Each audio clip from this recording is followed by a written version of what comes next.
So a little about me and Vuealta. Vuealta, we are an Anaplan partner. We're proud to be an Anaplan Gold partner. We only do Anaplan, so we don't do any other technologies. And I'm Antony Lovell. I'm VP of Solutions at Vuealta. So I lead the app development, so we develop industry-focused supply chain apps on the Anaplan platform. So I lead that division. I've got 20 years of supply chain experience across multiple industries with a real focus on planning, technology, and transformation. So today I'd like to talk about the 4 competencies for supply chain transformation. So the first one of these for me is alignment. So this is about getting our systems and processes aligned. And it's really amazing. Today I saw a survey come out for what's failing in S&OP, and 56% of the problems that people report in their S&OP processes are still that they do not have the right data to make the decisions that they need in that process. So we're going to talk a little bit about alignment as a foundation. Also then flow is a foundational aspect for me for supply chain transformation and agility, because sometimes we build the pipe, which is alignment, but we put barriers in the way to impede the flow of information and even the physical goods in our supply chain through that pipe. So we need to sort that out as well. And then once we've done that, we can aim for supply chain agility, which for me is, the ability to respond to unexpected events in real time. And segmentation for me is actually a technique that we use to pull all of this together, because unlimited agility is kind of unlimited expense. We can't have agility everywhere, it's expensive. So we need to focus that, and we need to do supply chain segmentation to choose where to kind of enable agility and what our core capabilities need to be. So we'll cover that off. This is a synopsis of 4 probably hour-long presentations. So I'm going to go through it quite a high level, because I wasn't exactly sure of the exact audience today. And if you're interested, if you feel a bit cheated and you want a bit more details on some areas, then come and talk to me through the day. We'll be around and we can talk about them. So I guess, for me, supply chain transformation, one of the first steps, or the key, is to have some agility in the supply chain. Agility's been around for a while. I think it means different things to different people. So what does it mean to you? Any thoughts on what agility is for you in your business? Mike? Responding to changes in demand. Yeah. Anything else? Flexibility, yeah. Anything else? Anyone a bit quiet today? That's okay. We did prepare one earlier. So for me, it's quick and fast, responsive and flexible, adaptive and nimble. These are all kind of the synonyms for agility that we look for in supply chain.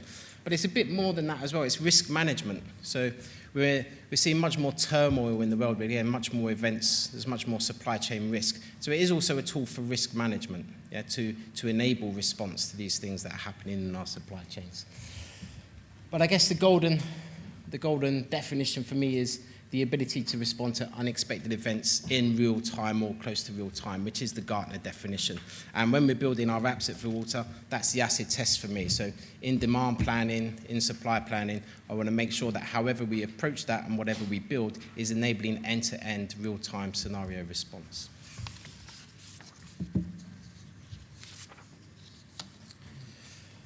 So why do we need agility? I think there's lots of this. I won't spend too long. This used to be 4 slides. There's now 1. There's so much press out there at the moment about all the things going on in the world, how everything's changing.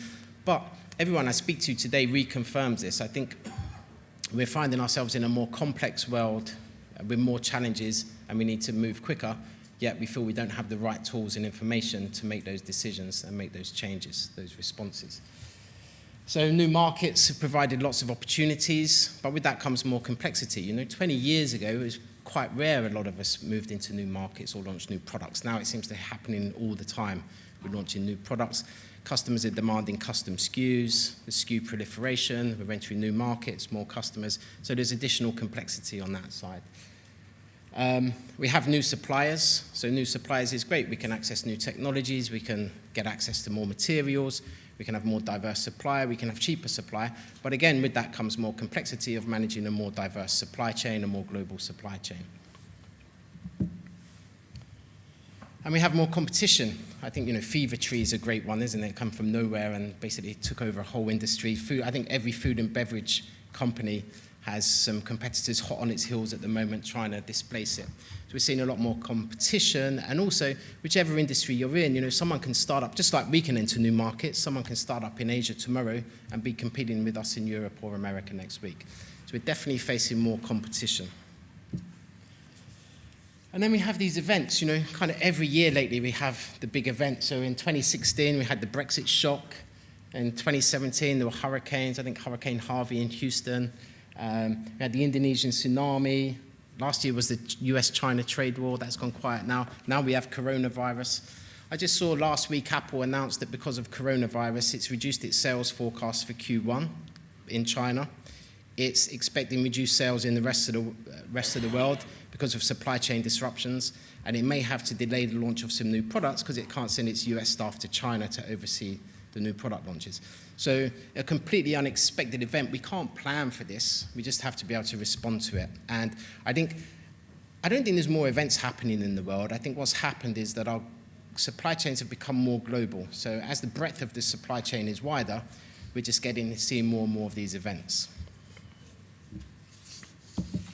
And actually Hyundai as well just announced yesterday, I think, that they're postponing production in Korea for 4 days because they can't get electrical components from China at the moment. So I think we're going to see more and more of this. As longer this continues, we're going to see more and more impact on global supply chains. So at Vuealta, we were kind of interested in this topic, and back in June, just to assess the state of the market and what everyone was experiencing, we undertook a survey. So there was UK and US focused. So we interviewed 1,000 companies, and it turned out that 74% of respondents were eyeing new markets. So that was way higher than we expected. We found that 46%, or basically half of respondents, felt that management did not understand the complexities of the supply chain and their planning processes. So our processes were not in place, the systems weren't in place, and management didn't really understand the complexities that we were now facing. And 50% of people felt that real-time information would improve their supply chain planning. And we're seeing this consistently. The Supply Chain Insight survey came out and said 56% of S&OP respondents say they don't have the right information. So here we are in 2020 looking to deploy AI, connected planning, and supply chains, and basically half of the people still don't have the basic information they need to make the right decisions. But don't worry, we're going to resolve that now. We're going to tell you the 3 or 4 things we need to do to take care of that. So let's start with alignment. As I said, we need alignment. We need to get the systems and processes aligned. We can then let the information and data flow through the supply chain unimpeded. And from that, we can use event-based planning in an end-to-end scenario to give us agility. So on agility, I'm going to focus on the system process planning side of it. There is also structural agility, that Amazon use, which has been able to change your physical supply chain in real time, right? That's probably stage 5, so maybe when we've done everything else, we'll come to that, but I will touch on it, but I'm going to focus more on the process and systems. So let's talk about alignment. So alignment for me is the process and systems. And there are a number of trends we're seeing at the moment. So customers often talk to us about, having optimization across the supply chain, having AI/ML. There's a lot of buzz around AI/ML at the moment. Autonomous supply chains, so supply chain systems making their own decisions. We make hundreds of thousands of decisions. Surely we can automate some of this. And digital transformation is a buzz as well. But when I look at these all need alignment as a base. Yeah? So if we take AI and deploy it on just our sales data or just our warehouse data, we're just going to get a siloed solution, a siloed optimization. In fact, when we look at the real payback to forecasting for AI, Anaplan have done a lot of work on this with Amazon. So the real improvement in forecasting comes when we have external data. Yeah? So when there's so much external data that we can't analyze it anymore, but the brain or the Google, the Amazon forecast can make use of it to provide a better forecast. So if we deploy that technology basically without the right data and without alignment, then we're not going to get the full benefits of it. And when I think of alignment as well, I think about CPFR. So if we think back, for 20 years, we've talked a lot about CPFR, and it's never really gone anywhere. So CPFR is the alignment of processes and data and extending outside of the organization. And we've not really, I guess outside Walmart, there's not really been a lot of success there. So I think it's time now to take advantage of these new technologies that we need to go back and revisit that and start extending our supply chain out into our customers and suppliers.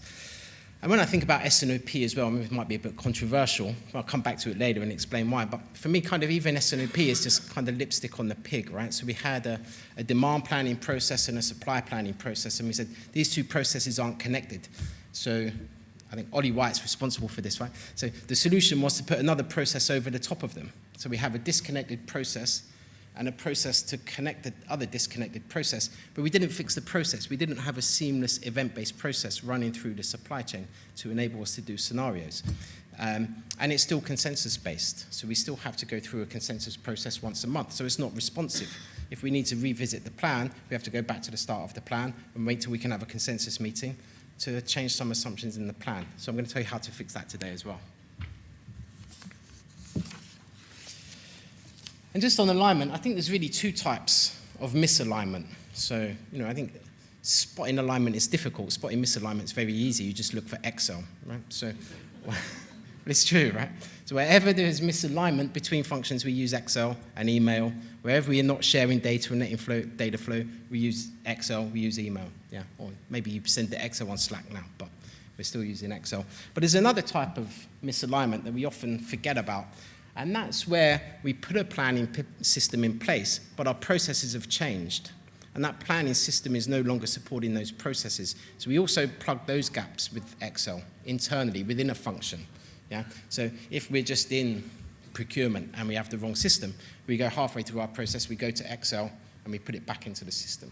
So I think we have two types of misalignment here. We have functional misalignment between functions, and we have a misalignment between the process and the system.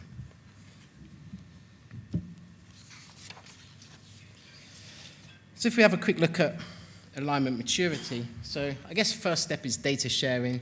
The second step is aligned processes, cadence, and definitions. And here it's important, so data sharing, we get some benefits of sharing data, right? But it's amazing, I walk into an organization and we talk of the sales forecast, but that can mean completely different things to different people, right? So to finance, it means it's invoiced. To demand, it means it's shipped. To sales, it means it booked the order. Yeah, we're using the same terminology for three completely different things, and in some businesses they can be significantly different, yet we call it the sales forecast. So when we're passing this data along the organization, we need to make sure our definitions are aligned. We know what it is. Does it include backlog? Does it include unshipped? This kind of thing. Otherwise, the next person taking that data can make wrong decisions with it. And the other thing, we need to align our cadences. If we're going to pass this data along, there's no point me finishing my process on Monday and passing it along and then you pick it up 2 weeks later. That's just the impediment to flow in the process. So what we really want to aim for is synchronized processes. And for me, a synchronized process is where very few people are here yet. I think for me, this is where we can run an end-to-end scenario across all of our businesses and all of our geographies, across our entire organization to make an intelligent decision. So we can change a demand input. We can see the impact throughout the business. And the CEO can make a margin decision. We can make a revenue decision. The factory can make we've got to work a weekend decision. This kind of orchestration and synchronization of planning. And then above that, I think once you've got there, then we should start internally. I think it's the golden advice. And then we need to extend that into our suppliers and customers.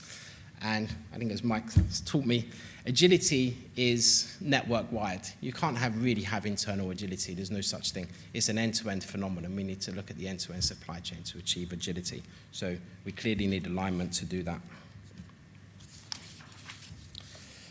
Let's talk about flow. I like talking about flow because I think when we look at flow, if I show you this is my definition of flow, I think we all feel quite comfortable, right? Because this looks like our supply chain, because we have, strategy or the C-level talking to marketing, finance talking to marketing, and they talk back.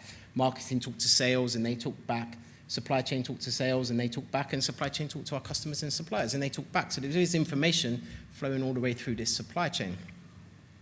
But I think that's just a pipe. We have these piped connections. So we can have a water pipe to our house, but it doesn't mean it's connected to the mains. We're not getting the water through, or maybe we're not getting clean water through. And I think that's what often happens in supply chain. So if we feel comfortable with looking at that depiction of the supply chain, then how many of these do you see in your organization? So these, to me, is whether the information is flowing. So are your processes misaligned? Do you have slow decisions? Yeah? Do you have batch sizes? Do you have a lot of economic batch sizes, batching going on? Do you have siloed KPIs? So do you have, inventory targets, someone working to an inventory target, production working to a capacity utilization? There's a constant fight here, right? We have these siloed metrics. These are impeding flow in the supply chain. We're not being demand-driven. Misaligned systems, inventory strategies, long lead times, the periodic reviews. So we're getting all this information in and we don't look at it until the end of the month or the end of the week. We're not responding in real time. So these are all impediments to flow. I won't spend too much more time on flow because at, I think, 11:10, we have Professor Mike Burnham from Cranfield here who will be running the supply chain game with us, and that is all about flow. So we will be simulating a multi-echelon supply chain in Anaplan, and you'll run it. And Mike's cleverly put some of these impediments in the way of the supply chain, so you'll learn them, and we'll kind of discuss the learnings of that in that session. So if you're coming to that, we'll spend a lot more time about flow, a lot more time on flow then.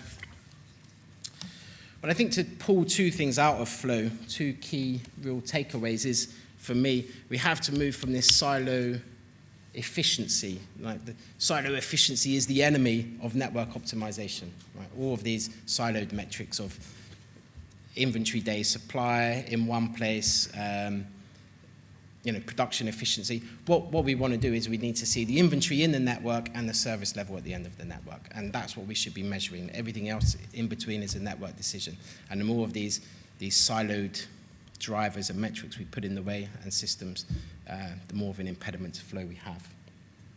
And obviously we need to change our relationships with our customers and suppliers. If we're really serious about agility and we really want to be able to do end-to-end networks, then they have to become partners. We have to share plans with them, share information, share definitions, get on the same cadences, map calendars to each other, this kind of stuff.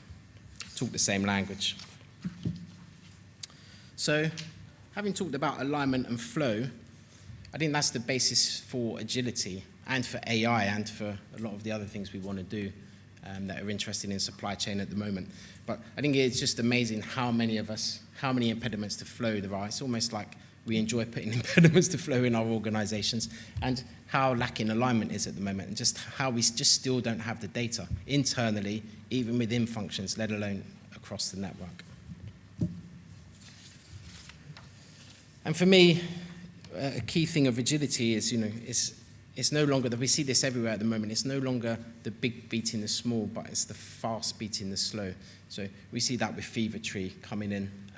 But it's not just, and if we look at the slow, it's not just the doom and gloom of the retail sector. It's not just the Mother Cares and the BHS that didn't adapt. It's also a story of the companies that have adapted quite well. So McDonald's has actually adapted quite well to a complete change in food and is doing very well. Greg's, I don't know if you know, Greg's the baker. You heard the vegan sausage roll story. They came up with a vegan sausage roll and their share price is going through the roof, and there's a company bonus for all the staff. So Greg's is the last kind of company you'd expect to be thriving on the high street, but it is because it adapted. And then we've got the Fever Trees, we've got the fintechs, we've got the TransferWises, these kind of companies that are coming in and they're lean and fast and agile. And I think we blame a lot of that. We say, well, it's easier for them. Amazon came in, they didn't have bricks and mortar, they didn't have warehouses, they didn't have all this stuff. But Amazon I think it's just a different culture. They came in, they just have better processes and systems, and they're beating us on agility. Because they do run a massive supply chain network. They do have lots of distribution centers. Yeah.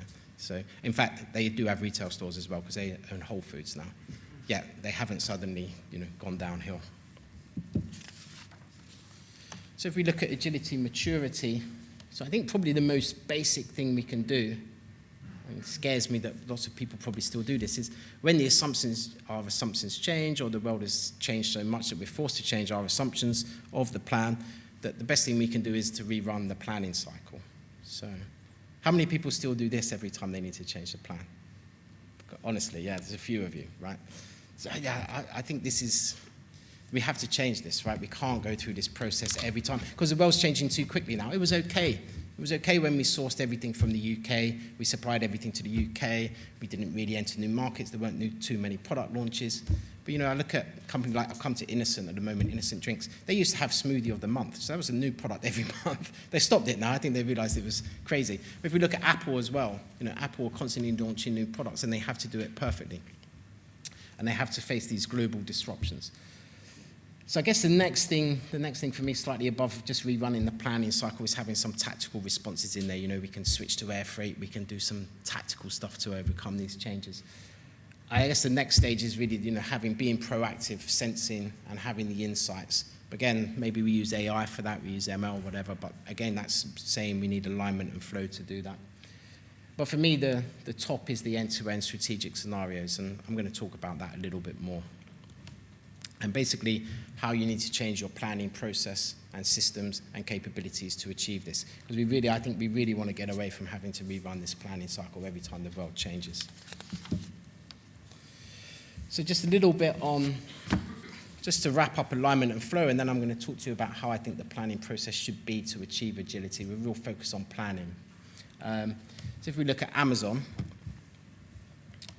alignment, so they absolutely have alignment. So, and these are not my quotes on Amazon, these are quotes that I found to kind of prove the case for these, right? So alignment, so the information needed for decision making is transparent and accessible. They can make decisions in real time. Right, so I think we're already saying 56% of people just don't have that. So they're winning there, they're beating us already half the time, right? Step 2, flow. Through the integration of real-time digital information, flows and analytics, Amazon responds instantly to short-term changes in demand. This is what I'm talking about. They don't rerun a planning process. They don't go and do a consensus process again, because they have the information that they need, they have the process to make the decision, and they have the culture that enables them to make the decision in real time. And I'll talk a bit how we can achieve that as well. They're adaptable. It's constantly changing its supply chain in response to market needs. It's amazing. I actually live in the States, and when there's a massive snowstorm in the States, the Amazon deliveries keep turning up. The supermarkets closed, everything's closed down, supply chains are collapsing, and Amazon keeps going. So they have built-in contingency as well into their network. But I think all this agility that they have, part of it is from their segmentation. So I'm going to go into segmentation now. Amazon do segment, so they don't have just infinite agility. They do actually manage supply chain segmentation very well. So fast-moving SKUs are held locally. So they have now distribution centers in pretty much every city in the States, and anything you order can be there in a few hours. But the higher value products are still held, and the slower moving products are still held further back and move through rapid transit networks. Okay, so that's a form of segmentation. And they use segmentation extensively in their network. So let's talk about segmentation, because once we've got alignment in place and flow in place, and we want to go to agility, then I think, as I said, infinite agility is infinitely expensive. One of the things people say about agility, why can't I just put some extra inventory in, or it's too expensive to have extra capacity. There are all these arguments against agility. When I left Cranfield 20 years ago and set out on my supply chain career, I thought I'd spend the next 20 years doing agility, and there's still just not much of it around. And I think that's probably because it's expensive, it's seen as expensive, and we really need to use segmentation as a technique to achieve affordable agility. Let me talk about what they did at Sony. So I'm now going to talk a bit about Sony and Innocent Drinks, just to talk about segmentation and their planning processes, so how we can get affordable agility and how we can become more real-time in our planning. So at Sony, we doubled sales while we reduced inventory by 80% through supply chain segmentation. So that was a 90% reduction in the inventory to sales ratio. So that's quite phenomenal, right? It's quite amazing, quite amazing that was achievable. And actually, we were very proud of ourselves. So I actually wrote some papers on this, some academic papers and some commercial papers. And I was actually talking to Richard Saw from Cranfield a few weeks ago, and he said that the academic paper is still quite widely referenced in the academic world. I scratched my head. I thought, why are people still referencing this paper? It was talking about using air freight and stuff like this, which surely everybody does today. And what I realized is it's the segmentation. So segmentation as a strategy has stood the test of time, and we still need to use it. The capabilities we deploy in those segments, they'll change. They're kind of tactical. They'll change and move over time, So the transport methods we use, the inventory policies we use, that kind of stuff. But actually, the segmentation is sound and achieves massive results and is a way to get to affordable agility.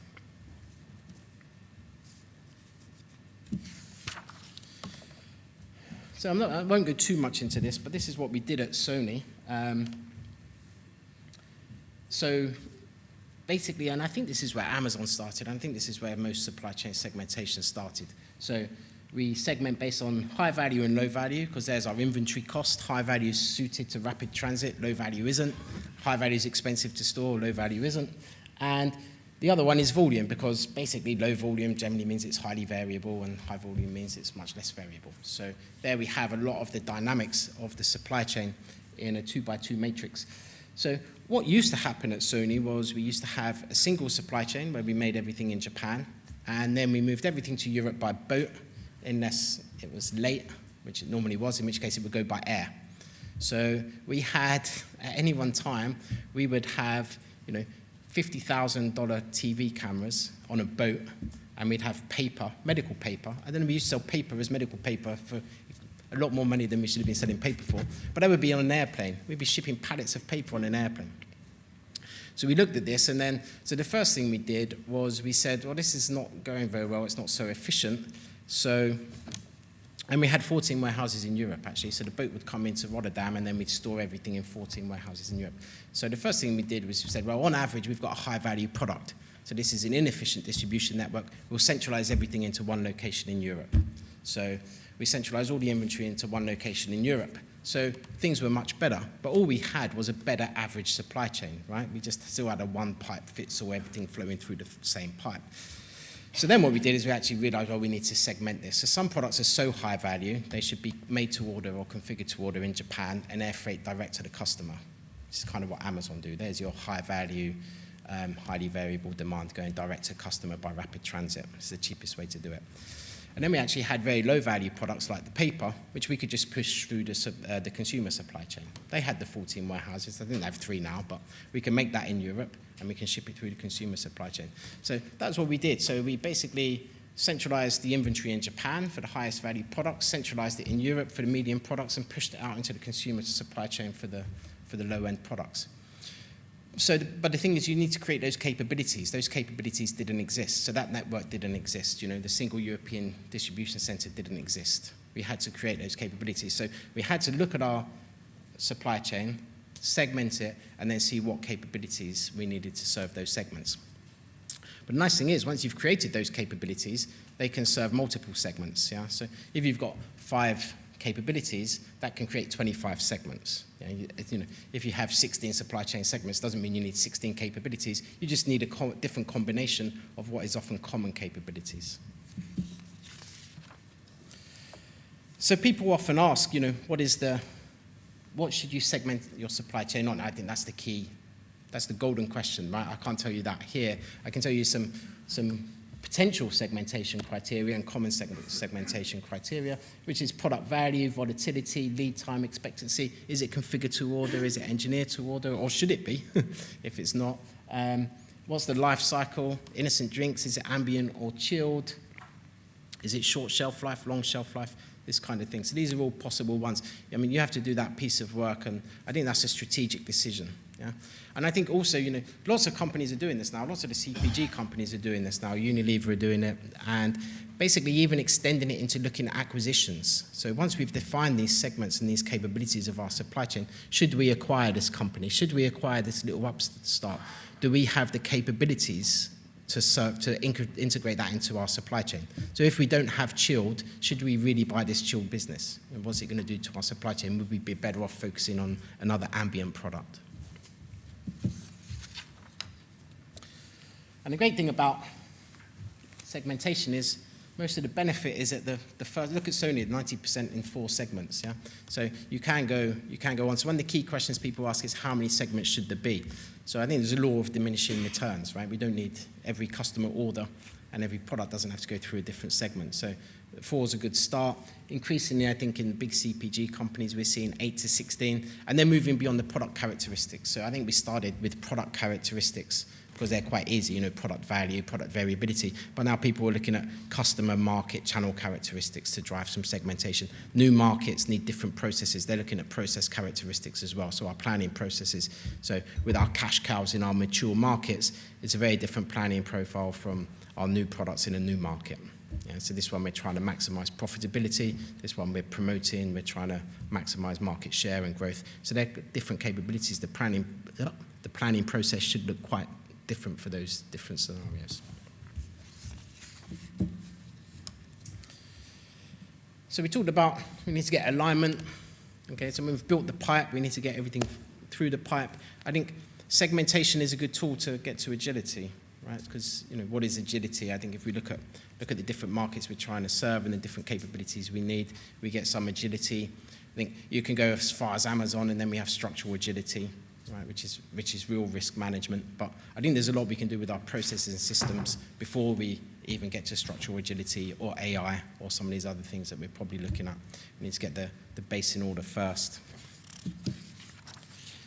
So if I just look at these defining capabilities, what they are for a few companies, then we'll have a quick look at Innocent Drinks, which I think is a great planning story for end-to-end. So if we look at Sony, Sony was MTOs, make to order, configure to order, make to forecast. We needed those 3 different supply chains. Or processes, they're different planning processes. The forecast consumption of them, they're different processes. We needed a local and central inventory, so it's kind of different inventory planning. We needed these planning capabilities. And we needed rapid transit. We need rapid transit from Tokyo. If we look at Apple, I'm not an expert on Apple, just everyone likes to talk about Apple, right? So for them, clearly, it's the MPI process and that channel fill. They go from on the 31st of August, they're selling the iPhone 9. On the 1st of September, they're selling bucket loads of iPhone 10s. I think that's a great supply. That is a competitive advantage of them. I don't think anyone else does that quite as well as they do. And that doesn't happen by mistake, right? You probably couldn't do that in the average supply chain. And if we look at Innocent, everyone loves a smoothie as well, I think, right? Everyone likes Innocent, even if they're owned by Coke now. But the account planning was key to them, right? So hypergrowth, this is about 5 or 10 years ago, hypergrowth company, short shelf life, chilled product, in hypergrowth, lots of promotions, marketing campaigns that were going just exponentially better than could have ever been expected. So what actually was happening at Innocent at the time was the competition would go on promotion and Innocent sales would go up. So if anyone promoted a smoothie, Innocent sales went up. So their sales would just go unexpectedly up because PJs or Chop or someone went on to promo. So they obviously couldn't forecast this. And most of the stuff just went better than expected. They just hit the right thing at the right time and exponential growth. So with that came problems on managing the product, producing the product capacity, but fruit procurement. There's not that much agile you can put into growing oranges and getting fruit. And if you're having to buy orange juice on the spot market because your forecast was wrong, it's a lot more expensive than if you buy it a year in advance. And it's actually, Innocent, one of the values of Innocent was great product. So they spent a lot of time on making sure they got the best strawberries from the best farm in wherever and the best oranges they could. And so they didn't really just want to go out on the spot market and buy a random bunch of strawberries because they missed the forecast. So let's look at Innocent a little bit and what we did there. And I think this is why I can confidently say that I think S&OP is lipstick on a pig and Ollie White's got a lot to answer for. Right? Because what we did at Innocent, and I think maybe it's like if an alien landed here and we explained our S&OP processes to them, they'd probably look confused, because when I look at it, it's actually quite confusing. Now, our software supports it. You can do it on Anaplan, because lots of people like to do it. But I am going to challenge the status quo here. Because what happens in a typical consensus process on the left is typically we use technology. So this is not digital transformation. For me, this is digitization, right? This is automating a bad process.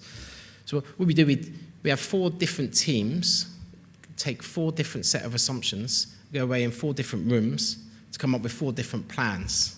Right? And the only reason we talk about those plans is when they're so wildly different that we have to get together to see why our assumptions and our numbers are so different. Right? And we call that the consensus meeting. And that's a bedrock of the S&OP process. And to me, I just find that quite crazy, really. And the other problem with that is there's no accountability, because I'm already invested. If I produce the 9, I'm invested in the 9. I think the answer is 9. So I then go to a meeting to agree 10. So who owns the 10? Because nobody agrees with the 10. So it's a kind of crazy process for me. I think Margaret Thatcher said something about consensus once. It's getting everybody to take the path that they least disagree with, right? You're not actually getting agreement, you're getting the path of least disagreement. So what we did at Innocent, so I was with Innocent, so the first thing at Innocent was, an interesting anecdote was, they were running on Great Plains then. So that was the ERP system. So one of the other things we often do is, first thing we have to do before we can improve planning is replace all the ERP systems, consolidate all the ERP, eradicate all legacy systems. But I think that's just SAP and Oracle conning us into consolidating onto there. And then they're going to give this wonderful business warehouse with APO on the top and all our supply chain planning problems will be solved. I think that's proven myth now. And we went into Innocent and they asked me, what about if we keep running on Great Plains? Because our core competency isn't issuing invoices and tracking inventory. We need that, but it's not our core competence.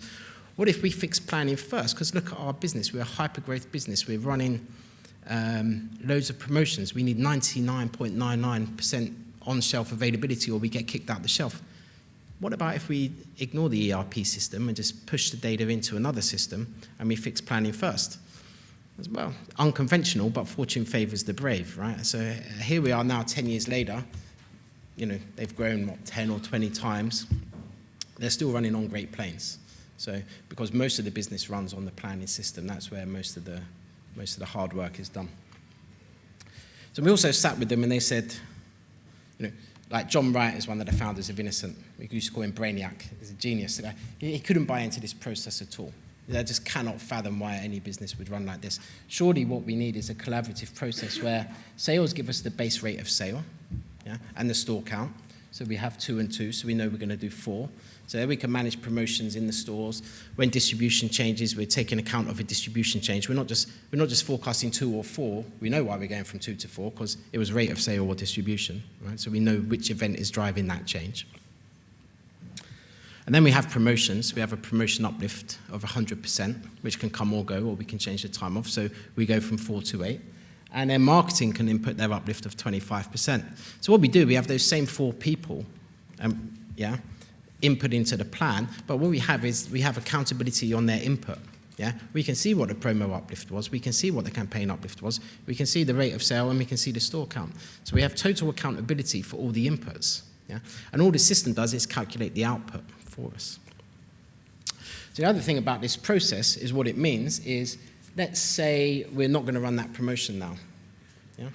So in this real-time, event-driven, collaborative process, if we don't want to run that promotion now, in this process, everyone goes away, redraws up a plan, we have another consensus meeting, and we determine what it was. In this process, you can use collaboration and workflow to instantly update the plan. So basically, the process is facilitated by finance. The final number was signed off by the CEO. But underneath that, you can have a number of workflows and authorities to make changes to the plan in real time, right? So who can authorize canceling that promotion? Probably the CMO, even the store, whatever. There's someone out there. It doesn't have to go through that entire process again. So the plan can be living, it can be iterative if the inputs to the plan are correct, right? So that's what would happen at Innocent. I think that's that. I think I had something else to say on that, but I've forgotten. So. But you get the gist, right? So, and that enables end-to-end scenario planning. And then when you have that on the supply side as well, when the supply side is event-driven and we're managing inputs, we can, to run this promotion, let's say there's a shortfall on the supply side, there's not enough capacity. Well, when I'm talking about flow of information, what happens if we pass this, rather than pass the 10 downstream, if we pass this to our suppliers or our production, and they know there's a shortfall in capacity, they can immediately have a look and say, maybe we could shift that promotion. Look, we're under capacity next week. Can you just shift that promotion a week? They can actually speak directly to the person who owns the promotion. They can shift the promotion a week, and there you go. And I guess I also think that a lot of planning systems, what you do is you're just typing in the plan. I think finance came with a P&L and said, fill in this P&L for every product and every customer, and that's the plan, and that's what we come up with. I think that needs to be the output. You know, the output needs to be a plan. But what we're really trying to do in a supply chain is manage events and have accountability for the inputs. And the system, if we move to an event-driven plan like this, the system can just calculate the output. So Innocent as well, as I said, it was facilitated by finance. The final number now it's owned by the CFO, I think it was owned by the CEO then. But totally orchestrated planning. Because this plan can be live and constantly updating, it immediately orchestrated the organization. The whole organization went to the tune of the one number. We talk lots about one number, but rarely we see it, where it's driving production planning, fruit procurement, people planning, office space planning. It drove the entire organization, and all those plans would update in real time as well. So we've got a couple of minutes left. So how does that look from a solution technology perspective for me? So I think first thing is, you have tools like Anaplan now, which is a cloud-based platform. I don't think we need to worry about consolidating all these ERP and legacy systems, right? The world's moved on, the technology's there. Get a platform in place. Let the ERP keep ERP and executing, right? Get a planning platform in place, because we need to, if we're going to be network to network, we need to be integrating with suppliers and customers anyway. So what's the harm in jumping across a few internal ERP systems and talking back and forth to them? So get an open platform in place, Anaplan platform, and then basically determine your capabilities. And don't have a process that will only ever fit one supply chain. So the apps we build at Vuealta, you can quickly drop a demand plan in a supply plan in S&OP capability on, but it's already got baked in there every process your industry uses. So as your process needs change, as Sony did or someone else does, then it's already baked in. You don't have to replace the entire system, or you can quickly deploy another app with that capability.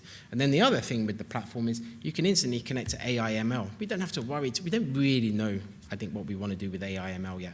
But Anaplan are investing loads working with Amazon to make these seamless connections, the API. So your data's there. You can just pass it to Amazon and get the results back. Don't have to worry too much about that yourself. As I said, everything we do at Vuealta, I'm very passionate about. Everything has to be end-to-end, event-driven for these end-to-end scenarios. So that's native to our apps. It's baked into the DNA of the apps. So just to summarize quickly, we've got 3 minutes. So I'd say to conclusions for me from what we talked about today: align internally as quick as you can, and then externally, try and get that network information. Eradicate barriers to flow. Look for all of those barriers, eradicate them. It looks like we've got the pipe, it looks like we've got alignment, but we're preventing flow. Get agile, use segmentation for affordable agility, and then define those capabilities you need to serve those segments. Yeah? And also, when you are doing acquisitions, it is useful to, once you've defined those capabilities, it is a useful tool to assess the suitability of acquisitions, potential acquisitions, and growth and new markets and anything else you're looking to do. And I'd say, don't worry about replacing all those legacy systems. Get a platform on top and get connected as quick as you can. A quick thing, if you were interested in anything we talked about today and you want to know more, we are doing, to pull this together quickly, because I'm already doing 3 webinars on this. That's how I managed to put it together quickly. So we did one on alignment. That's available now on demand. That was with Mike the Temple from Anaplan, so there's a lot of interesting stuff in there on alignment. We got Flow on Tuesday. And on Thursday, the 20th of Feb, we have Professor Mike Burnham from Cranfield and Laura Cesare, a founder of Supply Chain Insights, joining us to talk about agility and give us some insights there. Should be interesting because we've got Mike, academic, Laura, analyst. She's actually got 300,000 followers on LinkedIn, and she talks about supply chain. So I'm assuming she's got some interesting things to say about supply chain. To have that many, she's like Kim Kardashian of supply chain, will be joining the webinar. And so I think we've got 1 minute for any questions. Sorry about that. I meant to keep a bit longer, but